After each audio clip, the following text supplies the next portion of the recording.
Hey y'all, time to get started with some idioms.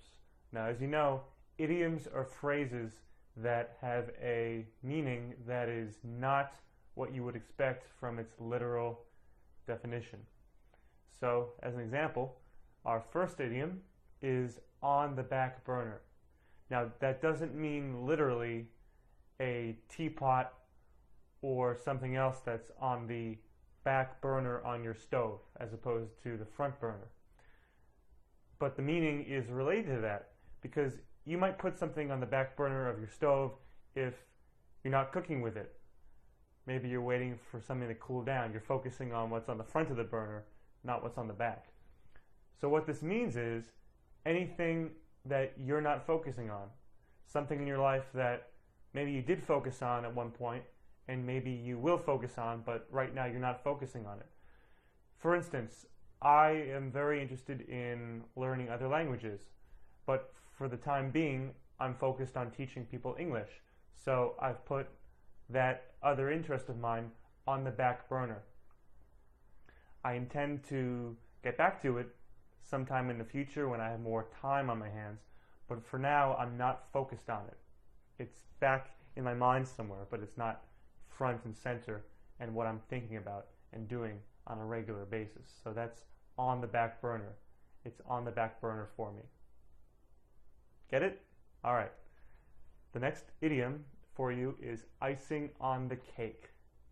It's a yummy one. Icing, it's the sweetest and best part of the cake, of course.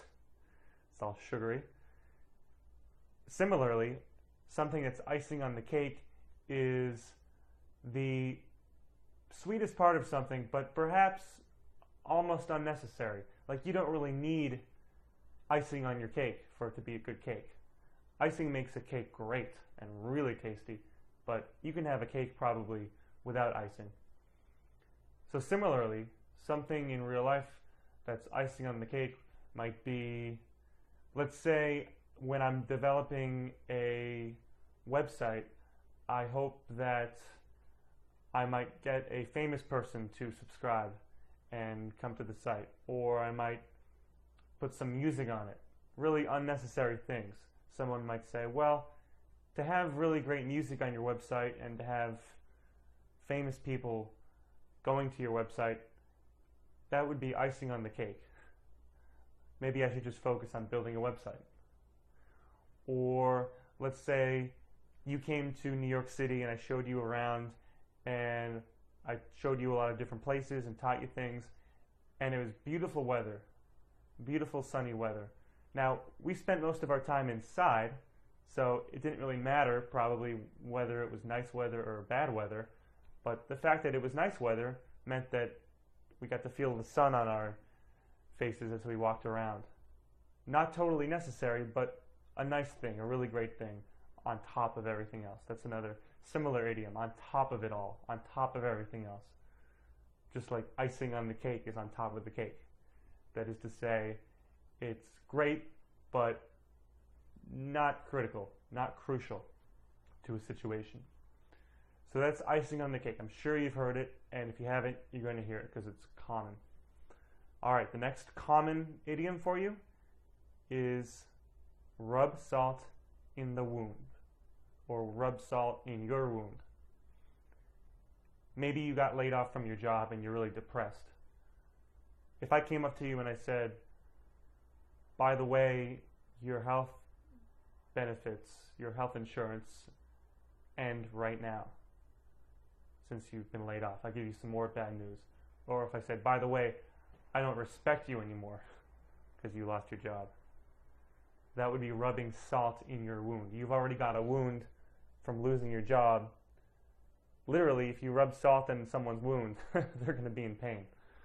So by giving you additional bad news and additional stuff to stress about, I'm effectively rubbing salt in your wound. I won't do that to you, I promise. But if people do that, you can tell them they're rubbing salt in your wound. No good. Got it? Okay. Next up, apples to apples. This is an idiom that I like a lot that refers to comparisons. I hear it a lot in business. For instance, IBM earned a certain amount of money last year. Their earnings were X billion, whatever that is. Someone might bring up the Beanie Baby company and say that the company that makes Beanie Babies, little stuffed animals, made $2 million. I'm just guessing, but I'm sure it's much less than IBM's earnings because it's a small company. It's a niche company. All they do is make Beanie Babies and similar stuffed animals. And so you might say, all right, IBM's earnings are up here. The Beanie Baby company's earnings are down here. Obviously, IBM is a better company to invest in. I might say, whoa, whoa, whoa, whoa. You're comparing a computer business to a stuffed animal company. That's not comparing apples to apples. It's not the same thing. You're comparing two different things, so it doesn't make sense to make a recommendation like who to invest in. It would make more sense if we were comparing IBM on one hand to Hewlett-Packard on the other hand. Both of those are computer companies. That would be a fair comparison. That would be apples to apples. To compare Apple or IBM to a Beanie Baby company, that's what we call comparing apples to oranges. Get it? Different fruits. In that case, they're different sizes. And they're also different industries, obviously, stuffed animals to computers. So when you're comparing two different things, different in nature and in the area, you would term that comparing apples to oranges. If you're comparing two things that are similar, that are in the same area, like the same industry, that would be comparing apples to apples. You hear people complaining often and saying things like, you're comparing apples to oranges, you should be comparing apples to apples. That is to say, you're comparing things that are not at all similar, you should compare things that are similar. So that's apples to apples. Next up, ring a bell. Ding, ding, ding, ding, ding. You know, sometimes you think of something, something pops into your head, and it's such a sudden realization. It's sort of like a bell's going off. Ding, oh yes, I've heard of that before. That sounds familiar. Well, ring a bell simply means sound familiar. I might say, I spoke with someone named Sam last week, and she said that she met you at a movie. Does that ring a bell? I'm asking you, do you remember that? Does that create any memories in your mind? You might say, no, that doesn't ring a bell, if you don't remember meeting Samantha. Or you might say, oh yeah, that rings a bell, if you kind of remember meeting Samantha, or really do remember meeting Samantha. So ring a bell, it can be a question, does that ring a bell? Do you recall? Or a statement, that rings a bell. Tell me if this rings a bell. So that's ring a bell. Next up, blast from the past. A blast from the past refers to a situation now that makes you think and remember about the past. For instance, I got an email from a professor who I haven't talked to since college, and my initial reaction was, wow, this is a blast from the past. I haven't thought about her. I haven't thought about her class.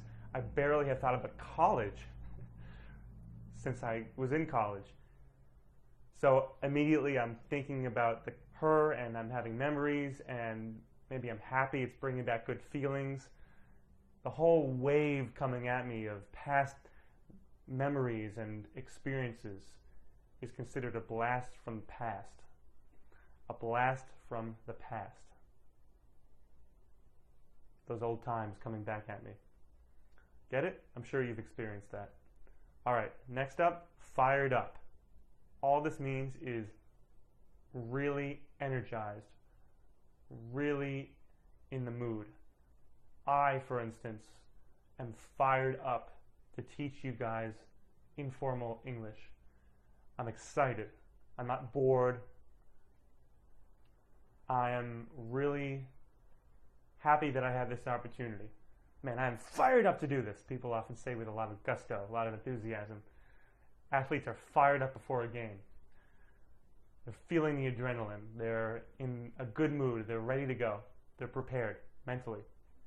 It's a mental, it's a psychological expression. Fired up. You might also hear people say, I'm amped up. I'm fired up. Hope you're fired up to learn these idioms too. All right, next up, out of bounds. Another sports idiom here for you. When you're playing a sports game, as I'm sure you know, and the ball goes out of bounds, that is to say, leaves the field, depending on the sport, generally the referee will blow the whistle and will stop the play and bring the ball back in. Similarly, out of bounds in life means something is not in a fair part of the field. It's inappropriate. If something's out of bounds, that means that someone did something wrong. For instance, if I'm debating you for the presidency and I start saying rude things about your wife or your husband or your children, you might tell me, hey, you know, that's out of bounds. There's the fair, there's the field.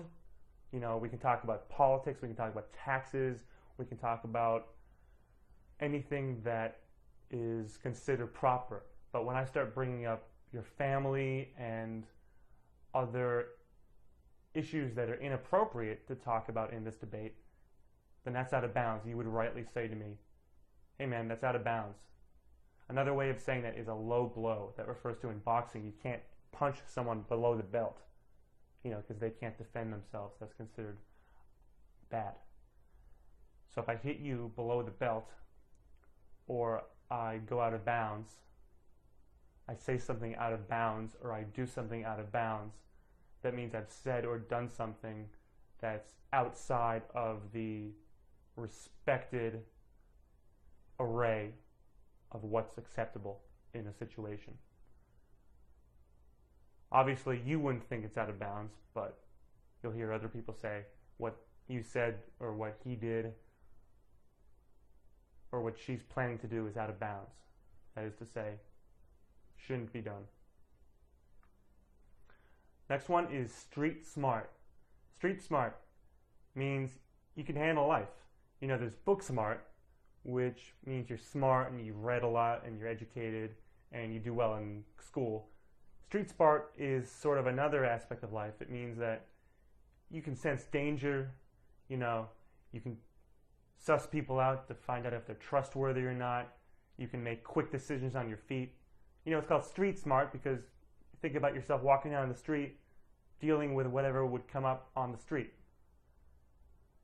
Hopefully you know how to stay safe and you know how to deal with people and you're not gullible. You know, a lot of people aren't like that. We say, oh, she's not really street smart. He's not street smart. So street smart. Book smart, street smart. Some people are both. Some people are neither. Hopefully you're both, though. Street smart. Very common. And finally, good to go. Good to go is very slangy. Good to go means good to do something. All set. Ready. I wrote up my outline for this lecture and then I said to myself, okay, I'm good to go. I'm good to record this. I'm ready. You could say I'm good to go at a party if I'm really bored. I want to leave. I might say to my friend, I'm good to go. I'm good to leave. I'm good to head out of here. I'm good to go in general with this course, having set up a studio and a camera and a tripod and written out my lessons. I'm good to go, meaning everything's ready. Nothing else is holding me back. Ready to go. Ready to do this. Good to go. All right, well, you should be good to go now. You've learned 10 idioms. And if you haven't checked out those other lectures of mine on idioms, there's plenty more to learn. Trust me, idioms are very common. And I hope you found these useful. See you at the next lecture.